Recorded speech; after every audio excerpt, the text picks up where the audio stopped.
భలే భలే మాట బంగారు మాట. బైబిల్ అయితే బైబిల్ పదం పడుతుంది. చెప్పొచ్చు అనేసి ప్రాపర్లీ. భలే భలే మాట బంగారు మాట, బైబిల్లో మాట, యేసు మాట. భలే భలే మాట బంగారు మాట, బైబిల్లో మాట, యేసు మాట. నా జీవితాన నీ జీవితాన మరువాని మాట, యేసు మాట. నా జీవితాన నీ జీవితాన మరువాని మాట, యేసు మాట. భలే భలే మాట బంగారు మాట, బైబిల్లో మాట, యేసు మాట. భలే భలే మాట బంగారు మాట, బైబిల్లో మాట, యేసు మాట. ఈ లోకంలో చాలా విలువైనది ఏంటి చెప్పాలి మీకు త్వరగా. What is the valuable thing in the world? Right, ఒక సోదరు చెప్పింది సమయం అని. ఇంకా డబ్బు, వర్డ్ ఆఫ్ గాడ్. ఓకే, ఇంకా ఇంకా ఈ లోకంలో విలువైనవి ఏంటి? సోదరుడు సామ్యూయల్ జాన్ చెప్తూ వచ్చారు ఏంటంట, దేవుని మాట. That's call the Holi Bible. అదే పరిశుద్ధమైన బైబిల్. సో పాట పాడుతూ వచ్చినాం కదా, భలే భలే మాట బంగారు మాట. ఎక్కడుండాలి ఆ మాట? ఎక్కడుండాలి ఆ మాట? ఇంట్లో షెల్ఫ్లో కాదు. ఎక్కడుండాలి? జీవితంలో ఉండాలి, మన రియల్ లైఫ్లో ఉండాలి. ఏముండాలి రియల్ లైఫ్లో? Word of God. మన వాళ్ళు ప్రార్థన చేస్తూ ఉంటారు, నేను చాలా మంది వింటా ఉన్నాను. సో మన లైఫ్స్ ఎలా ఉండాలంట? సువార్త పత్రికలుగా ఉండాలంట. సువార్త పత్రికలు ఏముంటాయి? ఏముంటాయి సువార్త పత్రికల్లో? దేవుని మాటలు ఉంటాయి కదా. సువార్త, మంచి మాటలు ఉంటాయి. రక్షింపబడడానికి అనుకూలమైన వచనాలు సువార్త పత్రికలో ఉంటాయి. సో మన జీవితం కూడా ఒక సువార్త పత్రిక వలె ఉండాలి. ప్రస్తుత దినాల్లో చెడ్డ దినాలని లేఖనం చెప్తా ఉంది. లూకా సువార్తలో లూకా సువార్త మనిషండి ఎఫెసు పత్రిక 5వ అధ్యాయంలో ఉంటారు. సో ఆ చెడ్డ దినాల్లో ఉన్నాం. అందుకే మన సాక్ష్యాన్ని మనం కాపాడుకుంటూ దేవుడు మనకిచ్చిన ఆ లైఫ్ ద్వారా మనము అనేకుల్ని ప్రభావితం చేసేవారుగా ఉండేవారుగా ఉండాలి.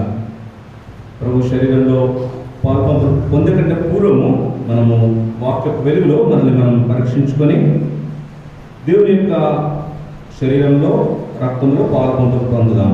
రండి, మనందరికి తెలిసిన వాక్య భాగమే. మొదటి కొరింథీ పత్రిక 11వ అధ్యాయము 23 నుంచి 31 వరకు మనము మార్చి చదువుకుందాం. పేజీ నంబర్ నూతన నిబంధన పుస్తకంలో 153. 1 Corinthians chapter 11 verse 23 down to 31. We will read alternately. నేను మీకు అప్పగించిన దానిని ప్రభువన్న పొందితిని. ప్రభువైన యేసు తాను అప్పగింపబడిన రాత్రి ఒక రొట్టెనెత్తుకుని కృతజ్ఞతాస్తుతులు చెల్లించి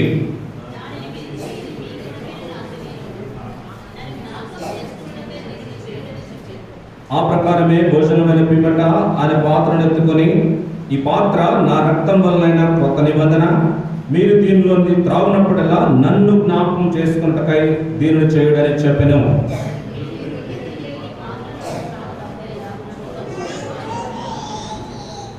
కాబట్టి ఎవడు అయోగ్యముగా ప్రభు యొక్క రొట్టెను తినో లేక ఆయన పాత్రలోనిది త్రాగునో వాడు ప్రభు యొక్క శరీరమును గూర్చియో రక్తమును గూర్చియో అపరాధి అగును.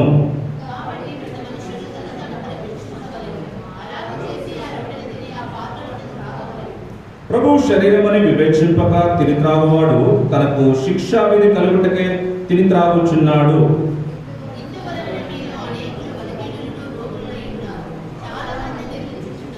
అయితే మనలను మనమే విమర్శించుకొని ఎడలా తీర్పు పొందక పోదుము. రండి రెండవ వాక్య భాగంగా Luke gospel 3rd chapter verse 18 to 14. లూకా సువార్త 3వ అధ్యాయము 8వ వచనం నుంచి 14వ వచనం వరకు మనం మార్చి చదువుకుందాం. ఎవరైతే బైబిల్ చదవగల సామర్థ్యం ప్రభు మనకు అనుకూలపరుస్తూ వచ్చాడో వారు మన సొంత బైబిల్ని తెరిచి దేవుని యొక్క సన్నిధిలో దేవుని యొక్క వాక్యాన్ని అర్థవంతంగా బిగ్గరగా స్పష్టంగా మన జీవితాల్లో అన్వయించుకుంటూ చదివే ప్రయత్నం చేద్దాం. చదువు రాని వారు, బైబిల్స్ లేని వారు బహు జాగ్రత్తగా దేవుని వాక్యంలో వినే ప్రయత్నం చేద్దాం. చదువుదాం, మనందరం కలిసి మార్చి చదువుకుందాం. లూకా సువార్త 3వ అధ్యాయం 8వ వచనం నుంచి 14వ వచనం వరకు మార్చి చదువుకుందాం. నూతన నిబంధన పుస్తకంలో page number 52 page number 52 from new testament. మారు మనసు తగిన ఫలములు ఫలించుడి, అబ్రహాము మాకు తండ్రి అని మీరు మొదలు పెట్టుకొనవద్దు. దేవుడు ఈ రాళ్ల వలన అబ్రహామునకు పిల్లలను పుట్టింపగలడని మీతో చెప్పుచున్నాను.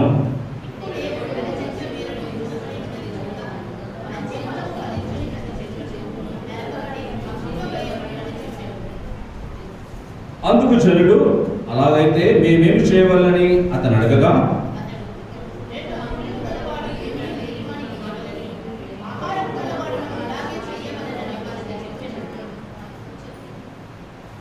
సుంకరులలో బాప్తిసం పొందవచ్చి బోధకుడా మేమేమి చేయవాలని అతను అడగగా,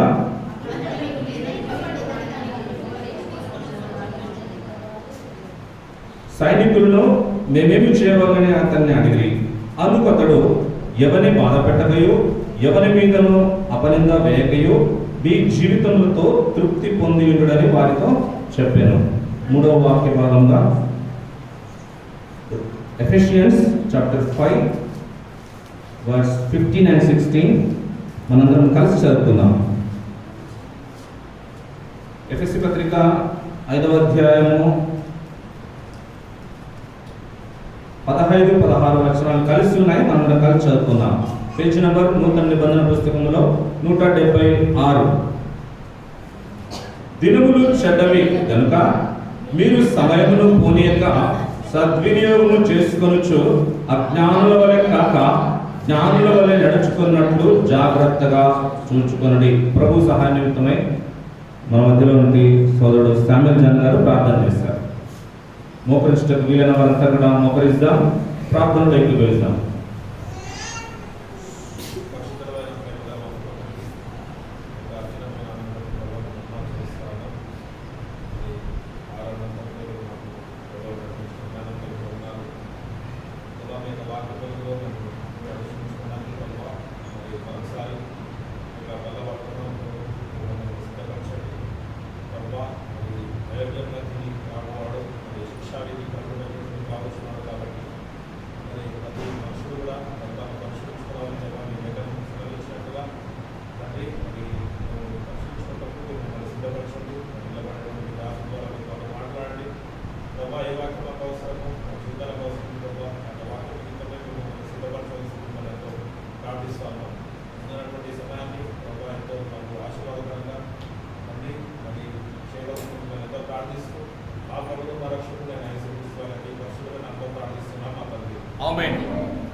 మొదటిగా మనం చదువుకున్న లేఖన వాక్య భాగం ఏంటంటే కొరింథియన్స్ 11th chapter 23 కదా. ఒకసారి చదవనమ్మా తీసుకున్నా ఉంటే.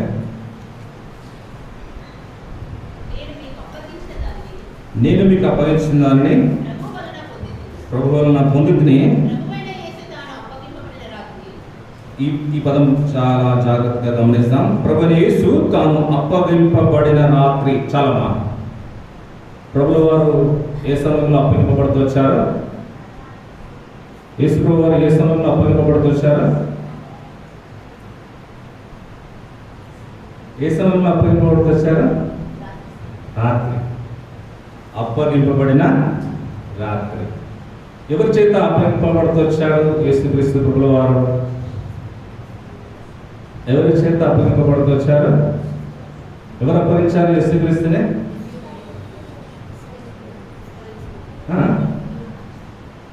చెప్పండి. ఇస్కరియోతు. అవునా? అవునా? నిజమా? రైట్. యూదా ఎందు నిమిత్తం అప్పగిస్తూ వచ్చాడు? ఎందు నిమిత్తం అప్పగిస్తూ వచ్చాడు? సండే స్కూల్ పిల్లలు చెప్పాలి.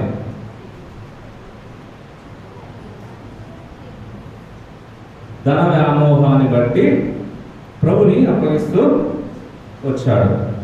సో శిష్యులలో ఒకడైనట్టు యూదా ప్రభుని అప్పగిస్తూ వచ్చాడు కదా. అయితే ప్రధానమైన శిష్యుడు ఎవరు ప్రభువుకి? ఎవరు? యోహాను, పేతురు. ఈ రెండు ఆన్సర్స్ కరెక్టే. అయితే బిబ్లికల్గా మనం చూసినట్లయితే లిఖించబడినప్పుడు మొదటి అదేమంటారు దాన్ని ప్రోటోకాల్ ప్రకారం చూసినట్లయితే ఎక్కడ చూసినా మనకు ఎవరి పేరు ఏర్పడుతూ ఉంటుంది? ఫర్ ఎగ్జాంపుల్ ఇప్పుడు చూద్దామా? అపోస్తల కార్యములు 3వ అధ్యాయము 1వ వచనం. పగలు 3 గంటలకు ప్రార్థన కాలమున ఎవరున్నారు అక్కడ? పేతురు, యోహాను. అట్లా చాలా వచనాలు మనం చూసినట్లయితే సువార్తలలో మత్తయిలో అనుకోండి, మార్కులో అనుకోండి, లూకాలో అనుకోండి, మొదటగా ఎవరి పేరు లిఖింపబడుతుంది? పేతురు. పేతురు అంటే ప్రభుకి చాలా ఇష్టం కదా, చాలా ఇష్టం. అయితే ప్రభువారు ఎప్పుడు అప్పగింపబడుతూ వచ్చారు? రాత్రి సమయంలో అప్పగింపబడుతూ వచ్చారు. ప్రభువారి జీవితంలో ఒక 3 రాత్రి సమయాలు, పేతురు గారి జీవితంలో ఒక 3 రాత్రి సమయాలు మనము సమయంలో వాక్యపు వెలుగులో చూసుకుంటూ ప్రభు యొక్క శరీరంలో యోగ్యంగా పాలు పొందే ప్రయత్నం చేద్దాం. వాస్తవికంగా నేను మా అమ్మగారికి చెప్పలేదు, మా అమ్మగారు నాకు కూడా చెప్పలేదు. నేను పేతురు గురించి కాపులు తీసుకుంటాను. సో బండ, పేతురుకు మారు పేరేంటి? రాయి, బండ కదా. ఇంకొక పేరు ఉంది పేతురుకు. ఏం పేరు? రైట్, సీమోను కదా. సో మొదటిగా యేసుక్రీస్తు ప్రభువారు ఈ లోకంలో ఉన్నప్పుడు ఉన్నటువంటి ఆ 3 గొప్ప రాత్రుల గురించి మనం ఒకసారి లేఖనానుసారంగా చూద్దాం. లూకా సువార్త 2వ అధ్యాయము 8వ వచనం. ఆ దేశంలో కొందరు గొర్రెల కాపరులు పొలంలో ఉండి రాత్రి వేళ తమ మందను కాచుకొనుచుండగా. చాలా ఈ గొల్లలు ఏ సమయంలో వారు ఉన్నారు? రాత్రి వేళలో ఉన్నారు. ఏం చేస్తూ ఉన్నారు? వారి మందల్ని కాచుకుంటా ఉన్నారు. సో వారు ఆ రాత్రి సమయంలో ఆ మంద కాచుకునే సమయంలో వారికి ఏం ప్రత్యక్షమైంది? మనందరికి తెలిసిన స్టోరీనే ఇదంతా. ఏ ప్రత్యక్షమైన వాళ్ళకి? దేవదూత ప్రత్యక్షమైంది. వారి చుట్టూ ఒక మహిమ ఆవరింపబడుతూ వచ్చింది. ఏంటి ఆ మహిమ అంటే చీకటిని పారద్రోలడానికి వచ్చినటువంటి ఆ యొక్క వెలుగు. లేఖనం చెప్తా ఉంది, నేనే మార్గమును సత్యమును జీవము. అంతేకాకుండా ఇంకొక దగ్గర రాబడి ఉంది, నేను లోకమునకు వెలుగై ఉన్నాను అని. మార్క్స్ వార్తలు అనుకుంటా. నేను లోకమునకు వెలుగై ఉన్నాను అంటే రాత్రి సమయంలో గొల్లలు మందలు కాచుకునే సమయంలో ఆ వెలుగు ప్రకాశింపజేస్తూ వచ్చాడు దేవుడు. అంటే ఆ వెలుగు దేన్ని సూచిస్తూ ఉందంటే ఆ రాత్రి ప్రభుల వారిని యొక్క జన్మమును సూచిస్తూ ఉంది. క్రీస్తు యొక్క జన్మమును సూచిస్తూ ఉంది, జన్మదినమును సూచిస్తూ ఉంది. మనం గమనించి చూసినట్లయితే 11వ వచనం, దావీదు పట్టణమందు నేడు రక్షకుడు మీ కొరకు పుట్టి ఉన్నాడు. ఎవరు పుట్టి ఉన్నారు? ఆ రాత్రి రక్షకుడు పుట్టి ఉన్నాడు. ఎవరి కొరకు పుట్టి ఉన్నాడు? రక్షకుడు మన కొరకు పుట్టి ఉన్నాడు కదా. ఆ వెలుగు ఏం చేసిందంట? సమస్తమైన చీకటిని పారదోలిస్తుంది, సమస్తమైన అంధకారమును దూరపరుస్తూ వచ్చింది. సో రెండవ వెలుగు చూద్దాం. రెండవ రాత్రి ప్రభు జీవితంలో ఉన్నట్టు రెండవ రాత్రి. ఇదే లూకా సువార్త 6వ అధ్యాయము 12వ వచనం. ఆ దినముల యందు ఆయన ప్రార్థన చేయుటకు కుండకు వెళ్ళి దేవుని ప్రార్థించుటయందు. ఏ సమయం గడిపాడు దేవుని ప్రార్థించుటయందు? శరీరధారిగా యేసుక్రీస్తు ప్రభుల వారు ఈ లోకంలో ఉన్నప్పుడు రాత్రంతా ప్రార్థనలు గడుపుతూ వచ్చాడు. పగలంతా ఆ పరిసర ప్రాంతాల్లో, గలిలయ తీర, సముద్ర తీర ప్రాంతాల్లో భారంతో విశ్వాసంతో ఆయన ఏం చేస్తూ వచ్చాడు? స్వార్థ ప్రకటిస్తూ వచ్చాడు. అందుకే ఆయన శరీరం తిని ఆయన రక్తం త్రాగిన వారు కూడా ఏం చేయాలంట? స్వార్థ ప్రకటించాలంట. చదువున భాగం కొరింథీ పత్రిక 1వ అధ్యాయం 11వ అధ్యాయం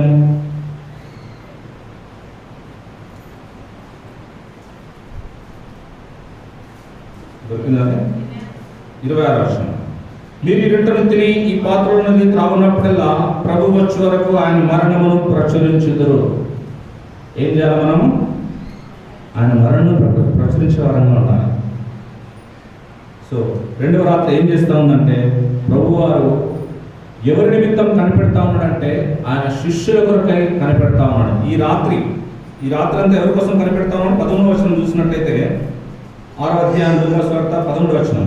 ఉదయమైనప్పుడు ఆయన తన శిష్యులను పిలిచి వారిలో 12 మందిని ఏర్పరిచి వారికి అపోస్తలులు అని పేరు పెట్టారు. 12 మంది శిష్యులను ఏర్పాటు చేసినట్టే పూర్వం ప్రభువులు ఏం చేస్తారు? రాత్రంతా ప్రార్థనలు గడుపుతూ వచ్చారు. మనం కూడా లైవ్ ఎగ్జాంపుల్ ఒకటి చూస్తూ వచ్చినాం.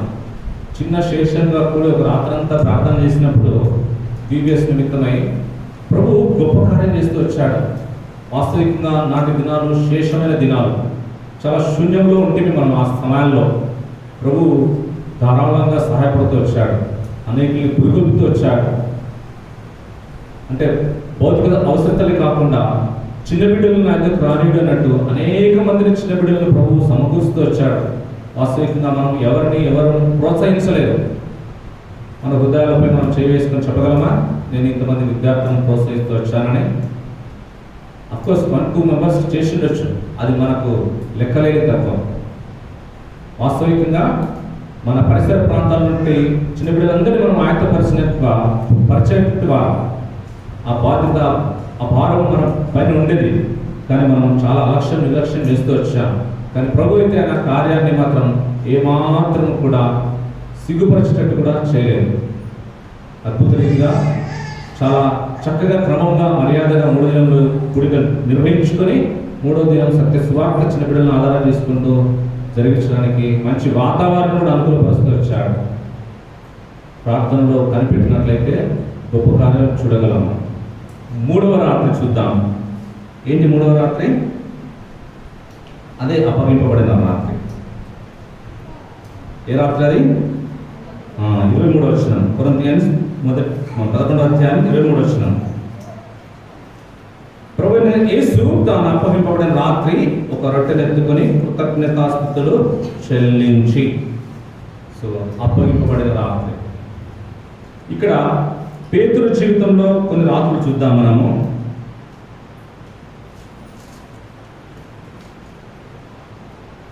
ఇదే లూకా సువార్త 8వ అధ్యాయము 5వ అధ్యాయము, లూకా సువార్త 5వ అధ్యాయము 5వ వచనం. సీమోను ఏలినవాడ, రాత్రంతయు మేము ప్రయాసపడితే కానీ మాకేమీ దొరకలేదు. అయినను నీ మాట చొప్పున వలలు వేతురని ఆయనతో చెప్పారు. సీమోన్ అంటా ఉన్నాడు, ప్రభువుని యేసుక్రీస్తు వారితో అంటా ఉన్నాడు. సీమోన్ ఏమంటా ఉన్నాడు? ఏలినవాడ, రాత్రంతయు మేము ప్రయాసపడితే కానీ మాకేమీ దొరకలేదు. ఎవరంట? సీమోను. Is a very expert. అతను చాలా ప్రావీణ్యత కలిగిన వాడు, చాలా స్కిల్స్ కలిగిన వాడు.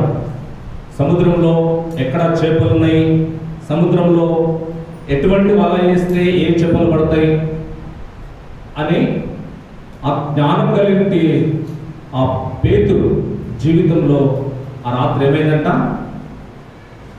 రాత్రి ఓటమి చవి చూశాడు. ఎవరు? సీమోను పేతురు. కానీ అప్పటికి కూడా ఓటమి చవి చూసినప్పుడు కూడా ప్రభువుతో చెప్తా ఉన్నారు ఏమని? అయినను నీ మాట చొప్పున. ఈ మాటలు నా మాటలు కావు. ఈ మాటలు ఎవరి మాటలు? దేవుని మాటలుగా మనం విశ్వసించే వారంగా ఉండాలి. ఆ విశ్వాసంలో మనం ఉండేవారంగా ఉండాలి. ఈ మాట చొప్పున, నీ మాట చొప్పున వలలు వేతునని ఆయనతో చెప్పాను. 2వ వచనం మనం గమనించి చూసినట్లయితే, ఆ సరస్సు తీరమునున్న 2 దోణులను చూచాను. ఎవరు చూస్తూ వచ్చారు? యేసు ప్రభు వారు చూస్తూ వచ్చారు. ఆ 2 దోణులలో, ఆ 2 దోణుల్ని ప్రభు ఎందుకు చూస్తూ వచ్చారంటే, ఆ 2 దోణుల్లో ఒక దోణులు ఎవరున్నారు? సీమోను ఉన్నాడు. మనకు ఒక పాట ఉంది సీయోను పాటల పుస్తకంలో, ఎంబీ వాళ్ళ పుస్తకంలో, రాత్రంతా ఈ శ్రమ పడినా రాలేదు ప్రభు జయం అని కదా. సో ఇక్కడ సీమోనుకి ఏం జరిగింది? ఓటమి జరిగింది.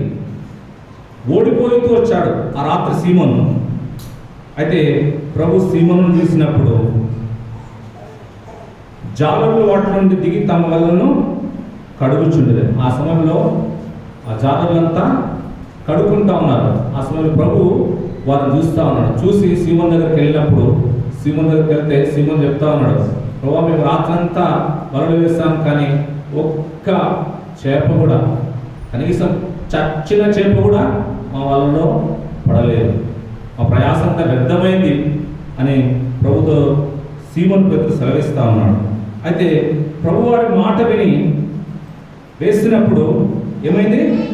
6వ వచనం, వారు అలాగూ చేసి విస్తారమైన చేపలు పట్టిరి, అందుచేత వారి వలలు పిగిలిపోవచ్చుండగా వారు వేరొక దోణిలో ఉన్న తమ పాలివారు వచ్చి తమకు సహాయం చేయవలని వారికి సంజ్ఞలు చేసిరి.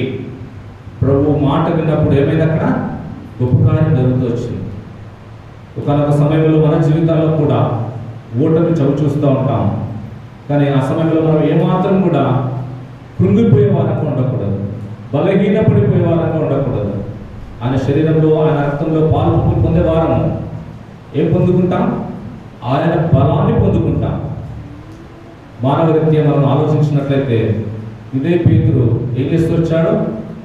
సముద్రంలో నడిచేటప్పుడు లోకం వైపు, సముద్రం వైపు చూసినప్పుడు మునిగడం స్టార్ట్ చేస్తూ వచ్చాడు. ప్రభు వైపు చూసినప్పుడు ఏం చేస్తూ వచ్చాడు? అడుగులు వేయడం సముద్రం మీద అడుగులు వేయడం చూస్తూ వచ్చాడు. సో మనం కూడా మన బలహీనతలో ప్రభు వైపు చూసినట్లయితే, ఆయన సన్నిధి వైపు చూసినట్లయితే, ప్రభు యొక్క వాక్యం వైపు మనం దృష్టి మళ్లించినట్లయితే, ప్రభు యొక్క వాక్యాన్ని మనం ఆయుధంగా సేవించినట్లయితే, ఆ ఓటమిలో మనం ఏం చెవి చూస్తాం? విజయాన్ని చెవి చూస్తాం. లేఖనం సెలవిస్తా ఉంది, నా జనులు ఇంకెన్నడూ సిగ్గునందరు. ప్రభు జనాంగముగా మనం పిలబడతా ఉన్నాం. ప్రభు మనకి సిగ్గునందే జనాంగముగా విడిచిపెట్టే దేవుడు కాదు, అపనమ్మకస్తుడు కాదు. ఆయన శక్తిహీనుడు కాదు. ఆయన శక్తిమంతుడు. ఆయన ఎక్కడెక్కడ శక్తిమంతుడు అంట లేఖనంలో రాయబడింది. ఆయన భూమి మీదను పరలోకం మీదను సర్వాధికారము కలిగి ఉన్నవాడు. సో అట్టి సర్వాధికారైన కుమారుగా పిలువడుచుంటే మన జీవితాల్లో ఓటమి పాలైనప్పుడు ఏమాత్రమో మనం చింతించే వారంగా ఉండకుండా, ఏమాత్రమో మనము కృంగిపోయే వారంగా ఉండకుండా, శోధనలో పడిపోయే వారంగా ఉండకుండా, ఆ శోధనలో నిలబడే వారంగా ఉన్నట్లయితే, శోధన సహించినట్లయితే, లేఖనంలో రాయబడింది, శోధన సహించు నరుడు ధన్యుడు అంట. ప్రభు ధన్యకరమైన జీవితాన్ని చేయడానికి సంసిద్ధంగా ఉన్నాడు. ఇక్కడ ఓటమి పాలంటే పేతురును అక్కడ ఏమైపోయింది? పేతురు కూడా లబ్ధి పొందలేదు. పేతురుతో పాటు పరిసర ప్రాంతాలు ఉండే వారంతా కూడా వారు బ్లెస్ చేయబడుతూ వచ్చారు, వారు ఆశీర్వదింపబడుతూ వచ్చారు. ఎన్నంత ఆశీర్వాదాలంట?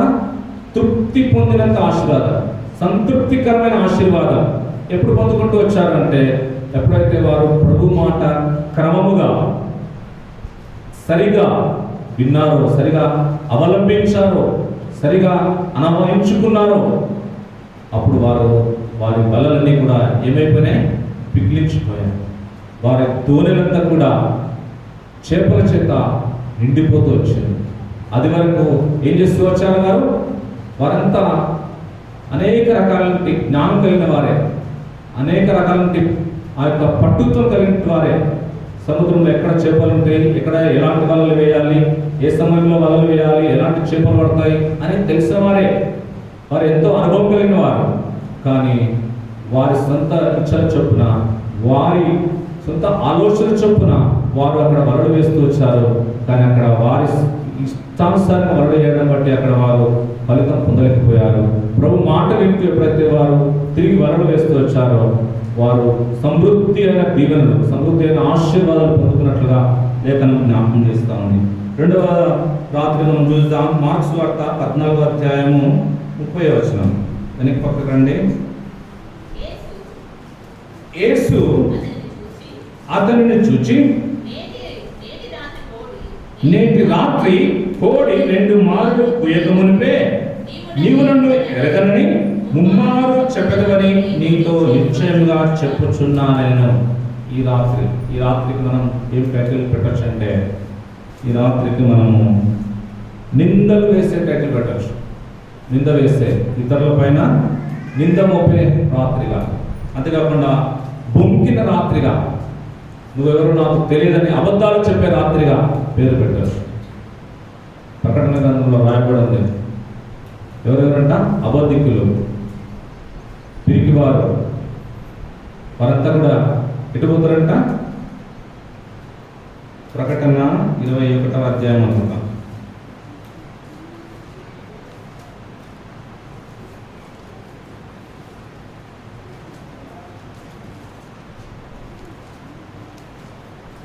ప్రకటన 21:6-8. పిరికివాడును, అవిశ్వాసులను, అసహ్యులను, నరహంతకులను, వ్యభిచారులను, మాంత్రికులను, విగ్రహారాధికులను, అబద్ధికులందరూ అగ్నిగంధకములతో మండుకుండములో పాలు పొందుదురు. ఇది 2వ మరణం. సహజంగా మానవులందరికీ కూడా మొదటి మరణం సంభవిస్తుంది. అదందరికీ తెలిసిన విషయమే. 2వ మరణంలో మనము రక్షింపబడాలి అంటే ఏం కాకూడదు? మనం పిరికి వారంగా కాకూడదు, అవిశ్వాసులుగా మార్చబడకూడదు, అసహ్యులుగా ఉండకూడదు, నరహంతకులు అంటే ఏదో ఆయుధంతో మనుషులను మర్డర్ చేస్తేనే కాదు, నోటి మాట చేత మనుషుల్ని గాయపరిస్తే కూడా అది నరహంత కిందికి వస్తూ ఉంది. అంతేకాకుండా వ్యభిచారం అంటే క్రీస్తులు తప్ప వేరే వాటికి మనం ప్రాధాన్యత ఇస్తే అది ఏమవుతుంది? అది విగ్రహారాధన కిందకి వస్తుంది, అది వ్యభిచారం కిందకి వస్తుంది. వ్యభిచారులు, మాంత్రికులను, విగ్రహారాధకులను, అబద్ధికులందరూ చాలాసార్లు మనం అబద్ధం ఆడతాం. ఏందన్నా రాలేదు గుడికకు అంటే సింపుల్ సాకులు చెప్తాం. ఏం కాదులే, ఈయనకేం తెలిసినా, వినేవాడు కూడా ఉన్నాడు. సీసీ ఫుటేజ్లు ఎక్కడ చూసినాయి? అక్కడికి వెళ్ళి వచ్చినాయి. ఇజ్రాయెల్ దేశానికి వెళ్ళి వచ్చినాయి సీసీ ఫుటేజ్లో. ఇజ్రాయెల్ ఎవరున్నారు? దేవుని ఎరిగిన జనాంగం ఉంది. వారికి దేవుడు ఇచ్చిన జ్ఞానాన్ని బట్టి సీసీ ఫుటేజ్లు వచ్చినాయి. థర్డ్ ఐ అంటారు ఈ లోకం, 3వ కన్ను. ఆ 3వ కన్ను అన్ని కేంద్రీకరిస్తూ ఉంది, అన్ని చూస్తూ ఉంది. ఎవరు ఏం మాట్లాడుతున్నారు, ఎవరు ఏం నడకను జీవిస్తూ ఉన్నారు, ఎవరు సంఘ ప్రార్థన ఎగ్గొడతా ఉన్నారు, ఎవరు ఉపవాస ప్రార్థన ఎగ్గొడతా ఉన్నారు, ఎవరు దేవుని మందిరం పట్ల పట్టింపు లేని వారుగా ఉన్నారు, ఎవరు దేవుని పరిచర్య పట్ల ఆసక్తి లేని వారుగా ఉన్నారు, ఎవరు దేవుని పట్ల ఆసక్తి కలిగి ఉన్నారని ప్రతిదీ కూడా సీసీ ఫుటేజ్లో స్టోర్ అవుతూ ఉంది. ఎటర్నల్ జీవి అది ఏమాత్రం అరిగిపోయిన జీవిలో స్టోర్ అవుతా ఉంది మన క్రియలన్నీ కూడా. సో మనము అబద్ధపు మాటలు, అబద్ధపు ప్రవర్తనలు, అవిశ్వాసం కూడా మనలో ఉండకూడదు. మనలో విశ్వాసం ఉండాలి. హెబ్రీ పత్రికలో విశ్వాసాల జాబితాలు చూసినట్లయితే అక్కడ 6 వర్షం ఉంటుంది. విశ్వాసం లేకుండా దేవునికి ఇష్టమంట అసాధ్యం. విశ్వాసం ఉండాలి. ఏ విశ్వాసం? దేవుడు నా పట్ల జరగని కార్యాలు జరిగింపజేస్తాడని నమ్మకం, విశ్వాసం ఉండాలి. ఈ దినం సంఘ ప్రార్థనకి వెళ్తే నాకు మేలు కలుగుతుందనే విశ్వాసం ఉండాలి. ఈ దినం సంఘ ప్రార్థనకి వెళ్తే నాకు ఆత్మీయ జ్ఞానం వస్తుందనే విశ్వాసం ఉండాలి. లోకపరమైన జ్ఞానం కోసం మనం తాపత్రయపడేవారంగా ఉంటా ఉన్నాం, కానీ ఆత్మ సంబంధమైన జ్ఞానం కోసం మనం తాపత్రయపడేవారంగా లేవు. చాలా సంగతులు మనము బుధవారము శనివారం మనం తెలుసుకుంటా ఉన్నాం వాక్యము ద్వారా. వాక్యము వెళ్ళడం చేత ఏమవుతుందంట? వెలుగు కలుగుతుంది. మన చీకటి కార్యాలన్నీ మాయమైపోతాయి. ప్రభు మనకు సమీపంగా ఉండే వారంగా ఉంటాం. ఇక్కడ పేతురు 2వ రాత్రి మనం గమనించి చూసినట్లయితే ఏం గుణం ఉంది పేతురు దగ్గర? బొంకే గుణం, డినాయిటెడ్ మెంటాలిటీ, అంటే లేనివి చెప్పడం. అక్కడ ప్రభుని ఎరగనని చెప్తా ఉన్నాడు. సో అట్లు మనం చేసేవారంగా ఉండకూడదు. యోహాను సువార్త 21:3 మనం గమనించి చూసినట్లయితే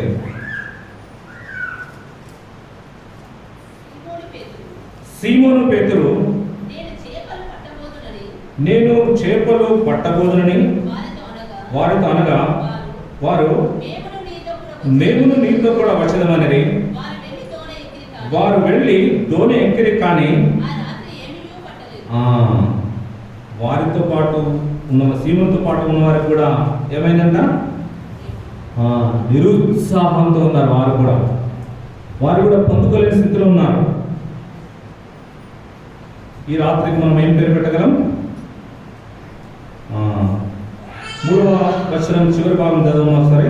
వారు వెళ్ళి దోణి ఎక్కిరి, కానీ ఆ రాత్రి ఏమీ పట్టలేదు. క్రీస్తు జనాంగంగా పిలువబడిన మన జీవితాల్లో, మన కవలికల్లో, మన హావభావాల్లో ఎక్కడ కూడా నిరుత్సాహం అనేది కనపడకూడదు. అంటే మనము సునాయాసంగా అవిశ్వాసంలోకి జారుకుంటున్నామని అర్థం. అది మనము రెండవ మరణం